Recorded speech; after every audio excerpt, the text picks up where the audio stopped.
Olá, que bom ter a companhia de todos aqui no Júris 360 Lab. Hoje a gente vai mergulhar em algumas decisões bem recentes do STF, sabe? Todas lá do informativo 1103. A ideia é focar em três julgados principais. Primeiro tem a ADI 5689, lá do Rio de Janeiro, sobre auditores substitutos nos tribunais de contas. Isso. Depois, a ADI 6892, também do Rio, que mexe com o regime de recuperação fiscal, o RRF. E, por último, olhando com mais calma, a ADPF 872, sobre acesso a processos na Polícia Federal. Vamos tentar entender o essencial disso tudo. Exato. Começando então pela ADI 5689. Aqui a gente está no campo do direito administrativo, né? Estrutura dos tribunais de contas estaduais. Tinha uma norma do Rio que gerou toda a discussão. Certo. E que norma era essa? O que ela fazia exatamente? Olha, era uma regra de uma lei complementar de lá que, proibia mais de um auditor substituto de participar ao mesmo tempo das sessões do plenário do TCE. E o STF, disse que isso não podia. Inconstitucional. Mas por quê? Qual foi o argumento principal do Supremo para derrubar essa regra? Basicamente, violação da Constituição Federal, artigos 73, parágrafo 4º e o 75. O STF entendeu que o Rio foi além do que podia, sabe? Criou uma barreira para a atuação dos auditores que a própria Constituição não prevê. Ah, entendi. Além de limitar um direito deles, isso podia até atrapalhar o tribunal, né? Faltar gente para o quórum.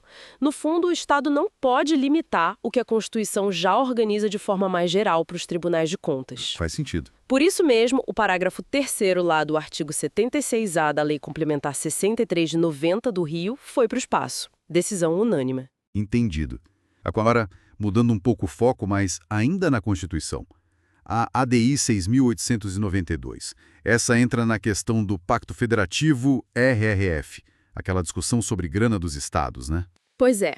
Aí o STF deu uma olhada na validade de partes da lei que criou o regime de recuperação fiscal, a Lei Complementar 159, e também de um decreto que regulamenta isso. O 10.681, certo? Esse mesmo. E de quebra, validou um pedacinho da Lei de Responsabilidade Fiscal, a LRF, sobre como contar despesa com inativo e pensionista. Então, na prática, o Supremo deu um sinal verde para as regras do RRF. E essa parte dos inativos, o que significa validar isso? Exatamente.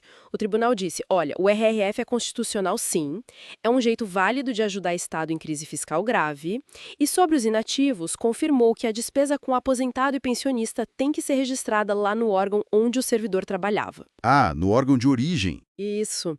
É uma orientação técnica que já existia da Secretaria do Tesouro Nacional. A ideia é ter mais controle, mais transparência.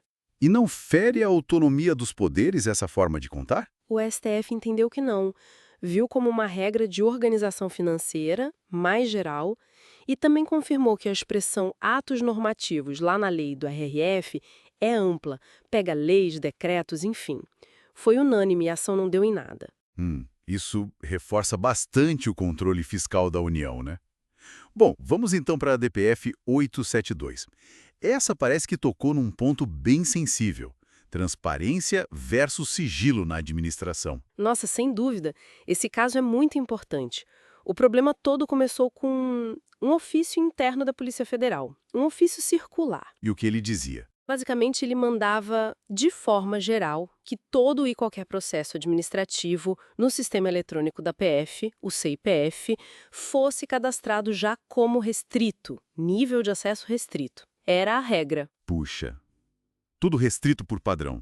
E o STF fixou uma tese sobre isso, né? Fixou, e bem direta. Vou até ler um pedaço. O ato de qualquer dos poderes públicos restritivo de publicidade deve ser motivado objetiva, específica e formalmente. E aí continua dizendo que são nulos os atos que impõem restrição genérica sem fundamento válido. Forte mesmo. Quer dizer que essa regra da PF estava totalmente contra a Constituição, então? Totalmente. O Supremo viu ali uma violação direta ao princípio da publicidade, que está lá no artigo 37 da Constituição, e também ao direito de acesso à informação. A própria Lei de Acesso à Informação já diz: publicidade é regra, sigilo é exceção. Claro. Então, impor a restrição para tudo, sem analisar caso a caso, sem motivo específico, isso impede o controle dos atos, né? Como é que o cidadão, ou mesmo o judiciário, vai ver se está tudo certo? E aí o que aconteceu com o ofício? Foi anulado. Mas isso não complica as investigações, por exemplo? Deixar tudo aberto? O ofício foi declarado nulo, sim. Decisão por maioria. Mas olha, é importante entender. A decisão não manda abrir tudo irrestritamente. O que ela exige é que qualquer restrição seja exceção e tem que ser justificada. Ah, bom. Tem que ter motivo objetivo, específico para aquele caso e formalizado. Nada de restrição genérica, tipo, tudo aqui é secreto. A regra é ser transparente. Se precisar de sigilo, tem que fundamentar muito bem, pontualmente. Fica bem claro o recado do STF, né? A publicidade é o caminho. Vimos hoje decisões importantes sobre administração, federalismo fiscal, direito à informação. Pensando especialmente naqueles que lidam com investigação, com dados sensíveis, como eles vão fazer na prática para justificar cada restrição de acesso de forma objetiva, específica e formal. Onde fica a linha para equilibrar a publicidade obrigatória com a necessidade de sigilo e, em certos casos, seguindo esse padrão rigoroso do STF. Uma reflexão fundamental sobre os desafios da transparência no dia a dia do serviço público. Bom, a gente se vê no próximo bloco para continuar essa conversa. Olá, bem-vindos à nossa análise aqui no Juris 360 Lab. Hoje a gente vai mergulhar em duas decisões bem importantes do STF que saíram no informativo 1103. A ideia é entender o que foi decidido e, claro, por quê, né? Qual o impacto disso tudo? Exato.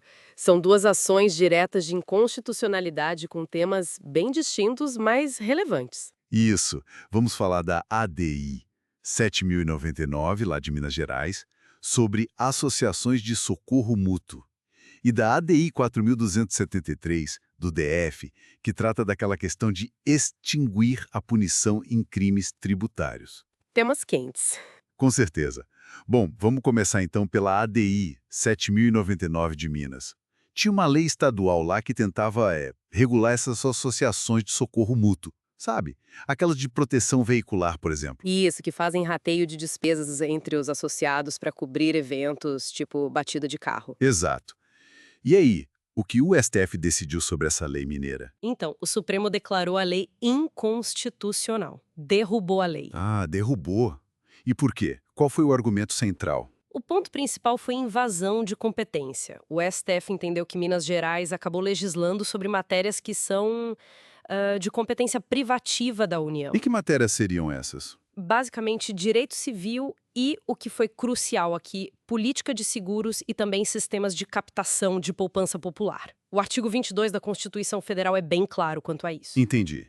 Então, mesmo que essas associações não se chamem seguradoras, a atividade delas foi vista como se fosse um seguro, é isso? Exatamente. Essa foi a leitura do tribunal. A atividade era muito, muito parecida com a de um seguro privado.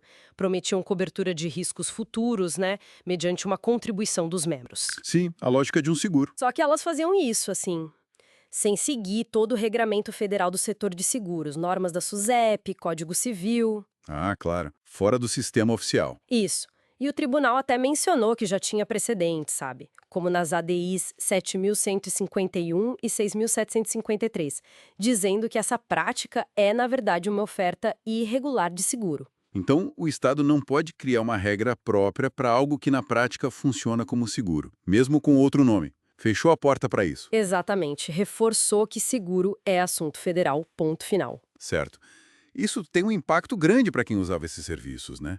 Fica um vácuo, talvez. Bom, vamos mudar de assunto agora. A outra ADI 4.273. Essa mexe direto no bolso e na situação penal de muita gente. Crimes tributários. Sim, essa tem repercussão prática enorme. A discussão ali foi sobre a constitucionalidade de leis federais, leis que permitem suspender o processo criminal ou até extinguir a punibilidade mesmo, sabe? Quando? Quando a pessoa que cometeu um crime contra a ordem tributária, tipo sonegação fiscal, decide pagar integralmente o débito ou fazer um parcelamento. Ah, a famosa questão do pagou tá livre. E o Supremo disse que sim, que essas leis são constitucionais. É isso? Isso mesmo, considerou constitucional, validou essas normas. Mas isso não soa um pouco como um incentivo a sonegar? Tipo, Ah, se me pegarem eu pago e pronto. Aqui fica interessante. Essa é a crítica que muitas vezes se faz. Mas a análise do STF foi por outro ângulo. Entenderam que o legislador, o Congresso, fez uma escolha política legítima. Uma escolha de priorizar o quê? Priorizar a arrecadação, o retorno do dinheiro aos cofres públicos e também a recuperação econômica, né? A ideia é que a punição penal, a prisão, não seja a primeira resposta do Estado nesse caso. Entendi. Quer dizer, entre ter o dinheiro de volta e punir criminalmente, o Estado, através da lei, optou por focar no dinheiro. Em essência, sim. O STF entendeu que essa estratégia não viola objetivos fundamentais da República, nem o princípio da proporcionalidade. Naquela visão de proteção deficiente, sabe? Sim, a ideia de que o Estado não pode proteger pouco um bem jurídico, como a ordem tributária. Exato. Argumentou-se até o contrário, que usar o direito penal só em último caso, a última ratio, na verdade prestigia a liberdade individual e a livre iniciativa. Interessante essa perspectiva. Pois é. Então a decisão basicamente valida essa política criminal tributária, o parcelamento suspende a pretensão punitiva e o pagamento integral extingue a punibilidade mesmo. Está lá nos artigos 67 e 69 da Lei 11.941, de 2009, e no artigo 9º da Lei 10.684, de 2003. Faz sentido. Olhando pela ótica pragmática da arrecadação. Então, para a gente amarrar as pontas. Numa decisão, o STF reforça a centralização federal em matéria de seguros, barrando iniciativas estaduais, mesmo as que tentam se apresentar como alternativas associativas. E na outra, valida uma política federal bem pragmática para crimes tributários, onde o pagamento do que é devido pode sim resolver o problema na esfera penal. Exatamente. Vemos aí o sistema tentando encontrar um equilíbrio, né? De um lado, a busca por uniformidade nacional em temas complexos como seguros, garantindo um controle federal, e do outro, uma abordagem mais voltada para a eficiência na recuperação do dinheiro sonegado, onde o Estado meio que incentiva a regularização, abrindo mão da sanção penal imediata. Isso. É uma troca. Regularize sua situação fiscal, pague o que deve e evite as consequências criminais mais severas. Fica a reflexão, então. Até que ponto essa prioridade na arrecadação, nesse caso dos crimes tributários, pode influenciar a percepção geral de justiça e talvez até a prevenção de futuras sonegações, né? Algo para a gente continuar pensando. Sem dúvida. É um debate constante sobre os fins do direito penal e a política fiscal. Bom, chegamos ao fim da nossa análise de hoje. Esperamos que tenha sido útil para entender essas decisões da STF. Foi uma ótima discussão. Se você gostou, não esquece de deixar o like e se inscrever aqui no canal Juris 360 Lab para mais conteúdos como este. Acompanhe a gente. Agradecemos muito a companhia e até a próxima.